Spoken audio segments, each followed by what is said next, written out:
Warning: this video is intended for audiences who are 13 or older. If you are not 13 or older, please fuck off and tell your parents to moderate what you watch online. Man, I feel like Toei is getting real mileage out of those weird reindeer outfits, right?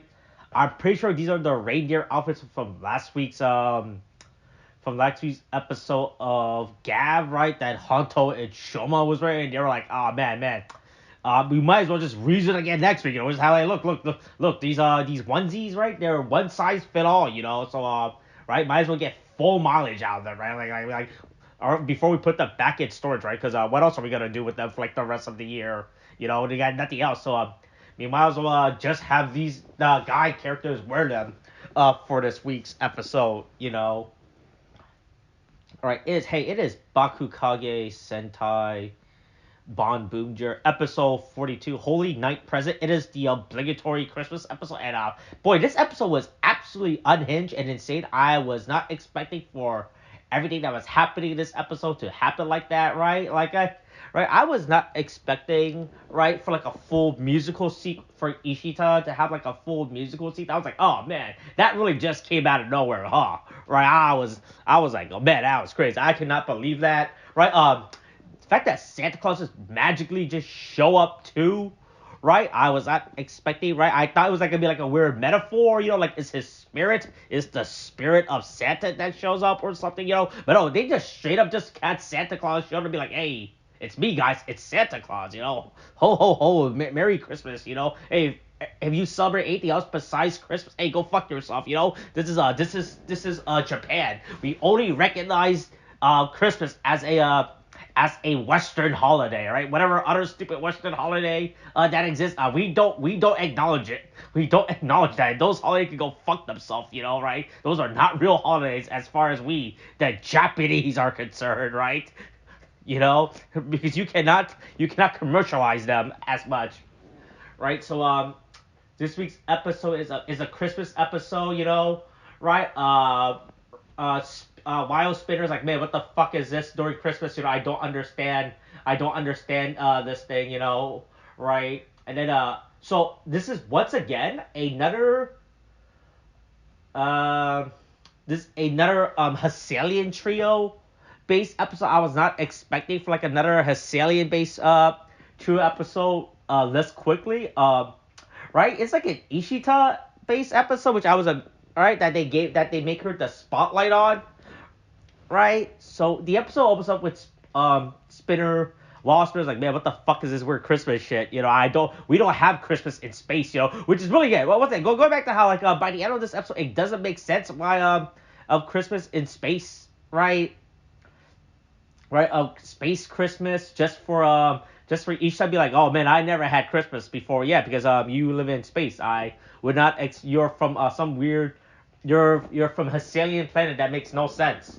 You know, so I don't know why you would be so obsessed over Christmas. And like I say, this would be theoretically be like your first Christmas, if anything, right? If you think about that, right? So the Hessians are trying to make money because really we are reminded that they are very poor. They do not have money. They desperately need money. All right, and they're like, oh boy, it is really bad for us, right? Please give us money. You know, we money me, money now, please. Fuck, what was the full quote? Money me, money now.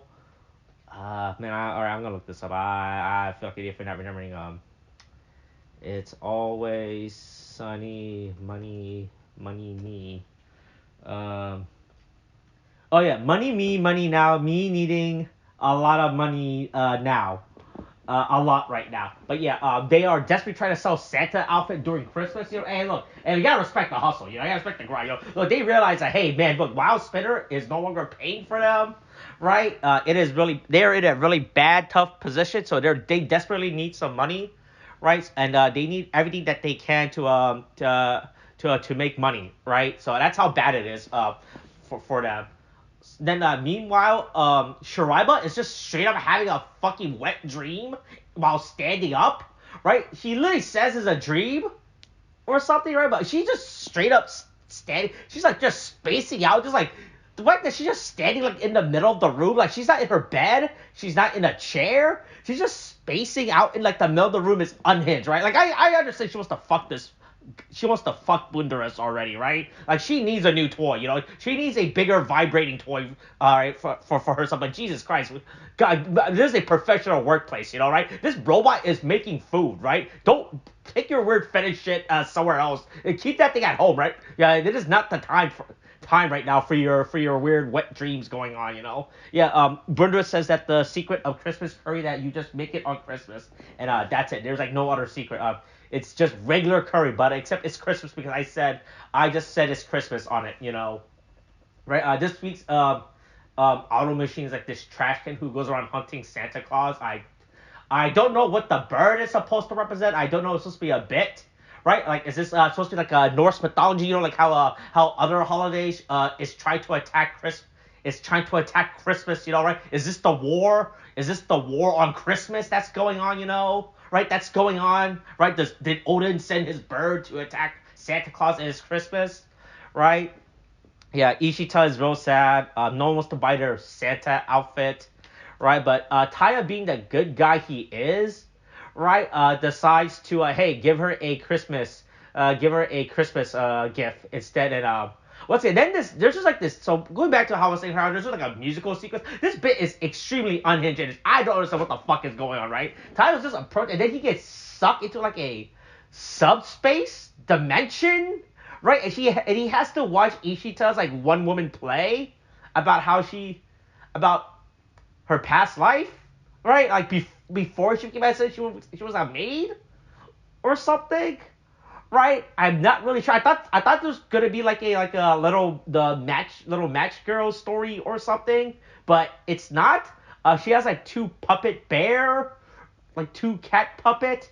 Has these always been on her I'm pretty sure these has never been on her This is the first time we're seeing this. I don't know where the fuck these weird puppet bear thing come. And she just having like this whole musical monologue, right? And this goes on for a bit, you know, which I think is crazy. I can't believe he's distracted with that. But yeah, but hey yo, Taya, and like, hey look, it's Christmas, you know, right? Hey look, even though we are mortal enemies and you want to kill me and I want to kill you, I'm gonna put that aside and here have this thing I was giving around to sick children because that's what you remind me of as a sick children, right? So this feels this is appropriate for you, right? So Taya give Ishita a gift. The stupid the stupid auto machine is going around attacking Santa Claus and ruining their trash, ruining their gift by turning it to trash and whatnot.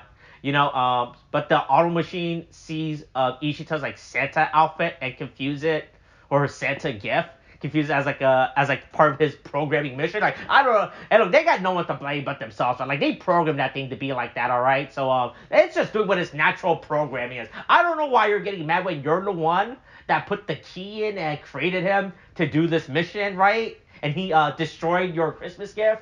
Right, I understand. Yeah. Look, it's one of those it's one of those comedic irony that ended up happening.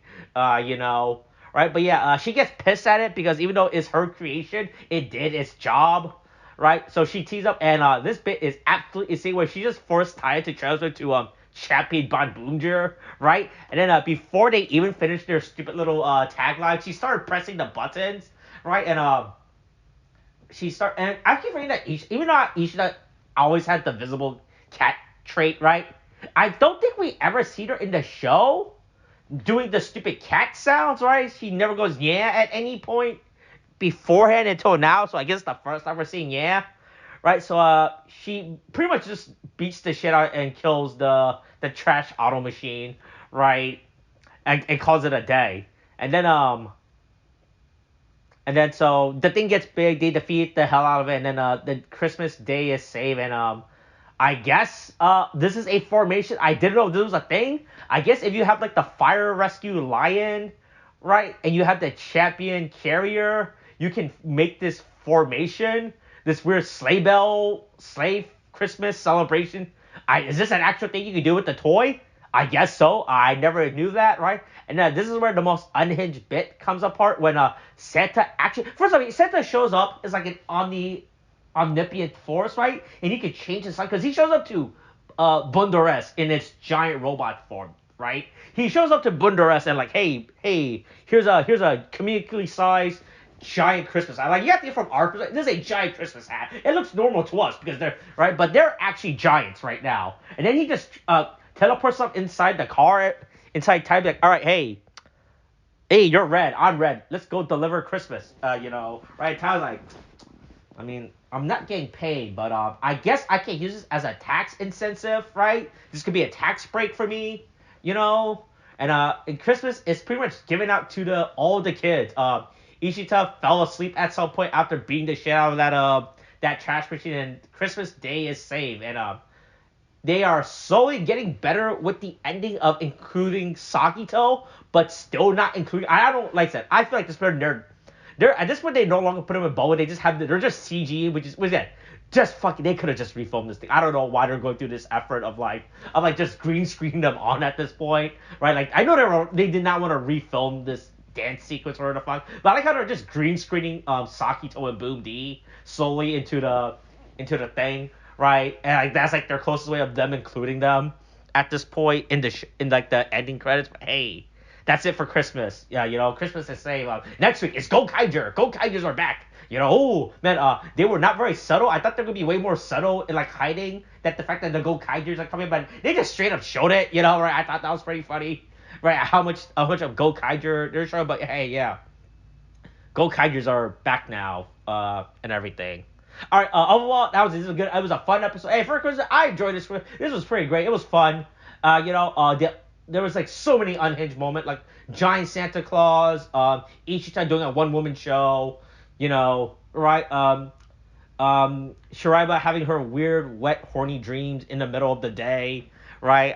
Like I said, just do it at home. No one wants to see you. No one wants to see this, right? Please do it at home. Like, look, whatever cake you got, do it at home, please. Please don't bring it to a professional workplace. All right, that's it for this week's episode. Okay, thanks. Bye.